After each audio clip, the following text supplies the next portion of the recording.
some gum here. Chew some gum while I'm doing it.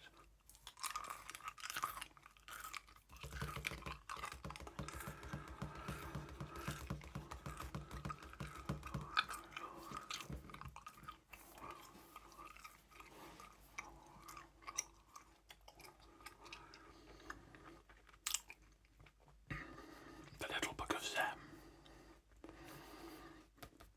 Astrid Carvel.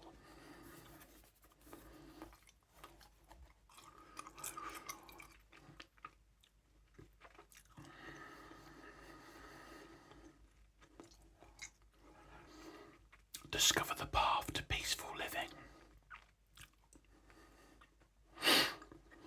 Zen is a philosophy for living in a state of kindness, gratitude and awareness, teaching us to be present and to experience the world as it truly is.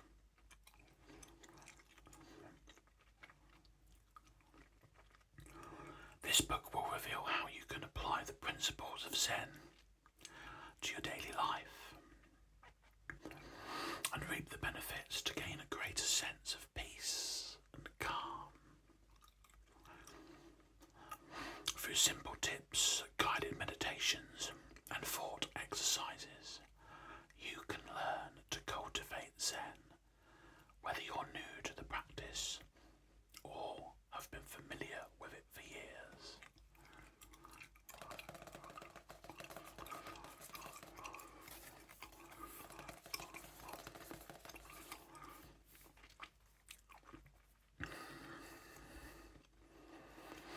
So this is a new book to me. I'm going to have a little read of a few pages here and there.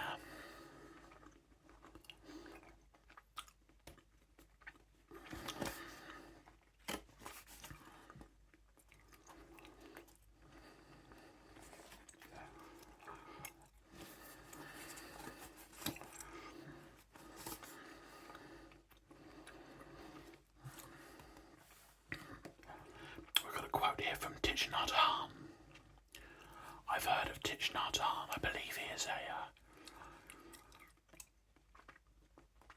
he is a Buddhist, or was, I should say, a Buddhist, a master of Zen, great feelings. The quote is, to be beautiful means to be yourself. You don't need to be accepted by others. You need to accept yourself.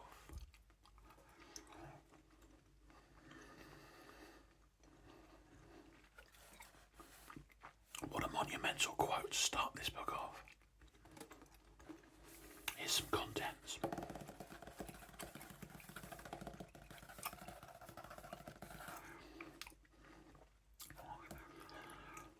The introduction, then we have chapter 1, A History of Zen. Chapter 2, Why Zen? Chapter 3, A Zen Life. Chapter 4, A Zen Home. Chapter 5, The Art of Zen. And then a conclusion and further reading.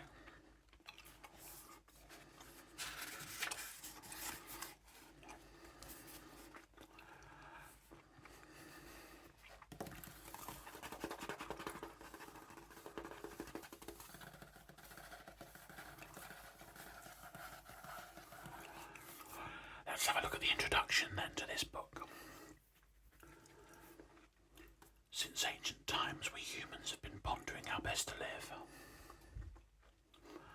There are innumerable texts and accounts of philosophers across cultures devoting their careers to the big questions of life. How can we be happy? How should we treat others? How should we spend our time? This quest has never abated, and today we find ourselves similarly compelled to understand our place in the world and how we should occupy it. One of the most well-known, though not necessarily well understood philosophers of living well is that of Zen. From greeting cards and apps to soundtracks and t-shirts, the word Zen pops up often and is frequently used to imply a state of calm. Whilst its usage sometimes borders on the frivolous, the practice of Zen can certainly bring a feeling of true calm into your life. As we'll discover in this book, the art of Zen isn't frivolous at all. In fact, it has much to offer to each one of us. In essence, Zen is a philosophy of living in a state of awareness. It teaches us to be present and to experience the world as it truly is. This book will guide you through the concept of Zen, exploring how you can apply its principle to your life and how you can reap the benefits. Through exercises, meditations, and examples, you can cultivate Zen, whether you're new to the practice or have been flirting with it for some time. Dating back 1,400 years to the Tang dynasty in China, and now practiced throughout much of Southeast Asia, Korea, and Japan, Zen living is for everyone. Are you ready to discover it?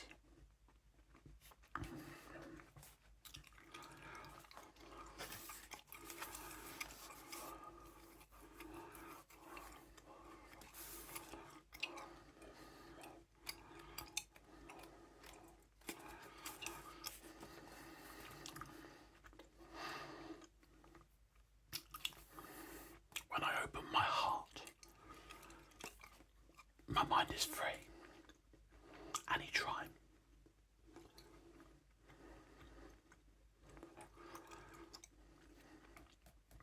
Chapter 1. A History of Zen. The practice of Zen is largely non-religious at its core. Rather, it's more akin to a way of life. Understanding the background of Zen and its foundational principles can help you bring its teachings into your life. From the 6 virtues to Zazen meditation, there is much to aid you on your way.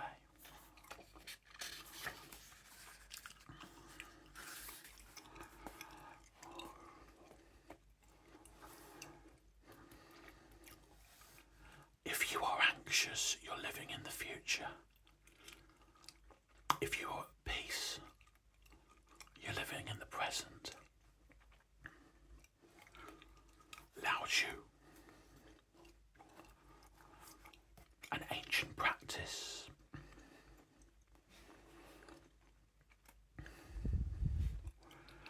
Buddhism emerged around 2,500 years ago in ancient India and is based on the teachings of Siddhartha Gautama, a man who renounced his aristocratic background and became a Sramanja, someone who abstains from worldly pleasures to pursue a higher spiritual purpose.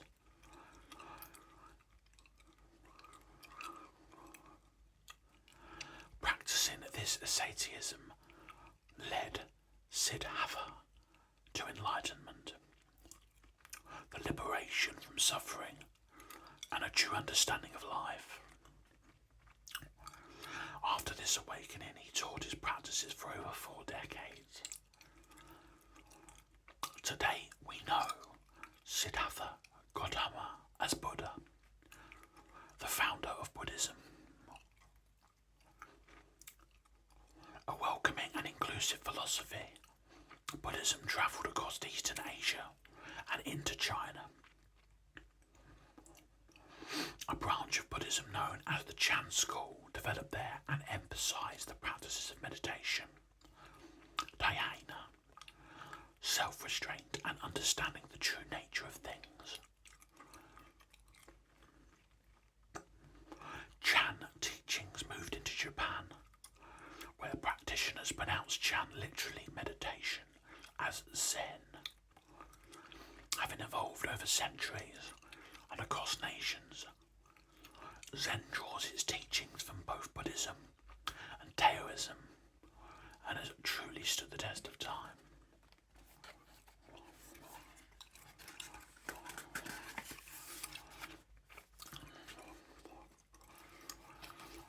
Into the West. Zen is so popular in the West that it can be difficult to imagine a time it was unknown. However, it wasn't until the mid-1800s that Buddhism and Zen practice started to gain some attention. Buddhist texts began to be translated in Western universities, and in 1879, journalist Sir Edward Arnold published his narrative poem on the life of the Buddha, The Light of Asia. He achieved his aim of fostering greater understanding between the East and the West, as the poem dramatically boosted the popularity of Buddhism in the English-speaking world. Buddhism's peaceful tolerance continued to appeal to an ever wider audience affected by the major cultural shifts of the 20th century.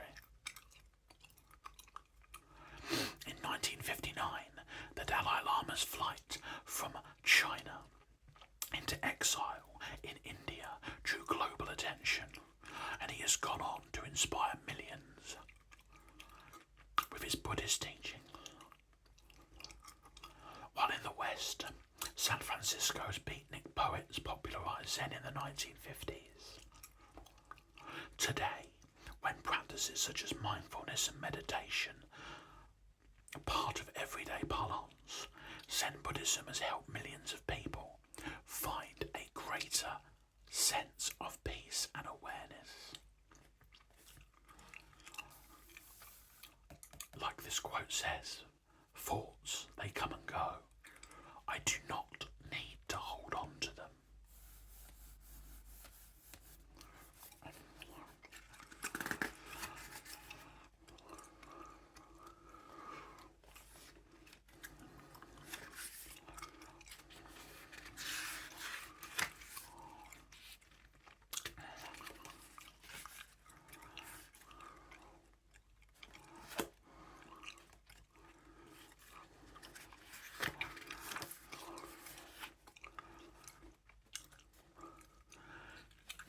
Nothing. Crave for nothing.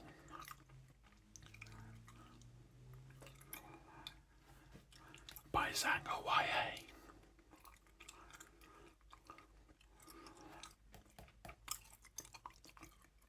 Your true nature comes naturally. Zen masters through the ages have eschewed ceremony in an in-depth study. They believe these things that you further away from seeing reality. So try doing the things you do as you would naturally, with your whole attention. Walk, sit, read, eat, play, all with your whole being, without ceremony or pretensions.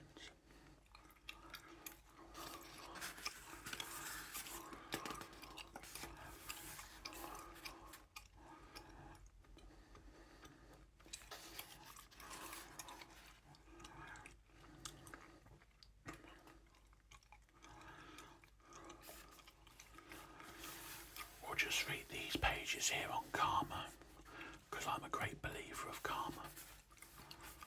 What goes around comes around.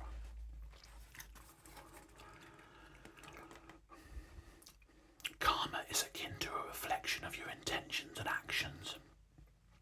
If you have negative intentions, negativity will befall you.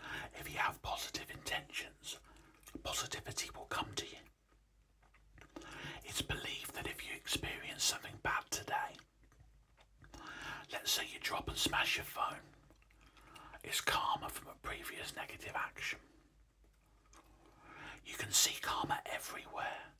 If you treat people with generosity and compassion, you'll likely gain genuine friends and enjoy many opportunities.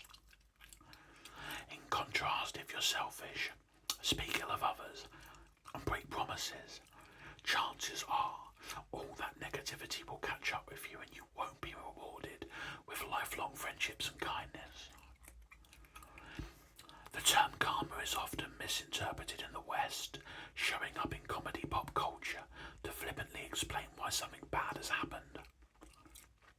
Usually it's deemed as a punishment for bad behaviour in the past, but karma isn't as separate from the action. Instead, think of it in terms of cyclical, reciprocal will. Act with goodwill and it will find its way back to you. And using karma as a guide, different schools of Buddhism see karma in slightly different ways. Some see your intentions as well as your actions as equally weighted. Others place emphasis on your actions.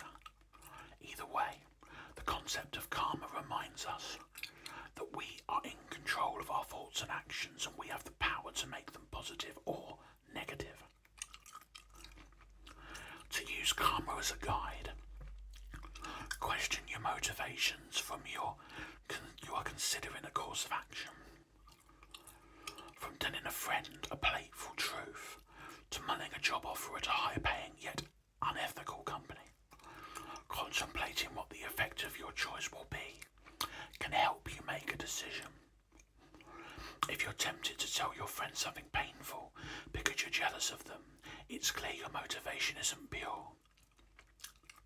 If you want to tell them because you genuinely believe they need to know and will benefit in the long run, your intentions are likely positive. With negative motivation, you may lose your friend. With positive motivation, your friendship may become deeper and based on implicit trust.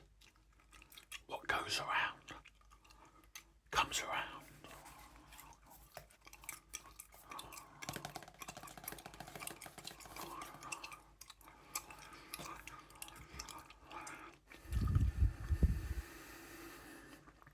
And that, my friends, will be all from this evening. I'll revisit this book in the future and have a look at the next chapters. And maybe choose some gum too. I hope you've enjoyed this video. I hope you found it relaxing. And I hope it's been of use to you some way. I wish you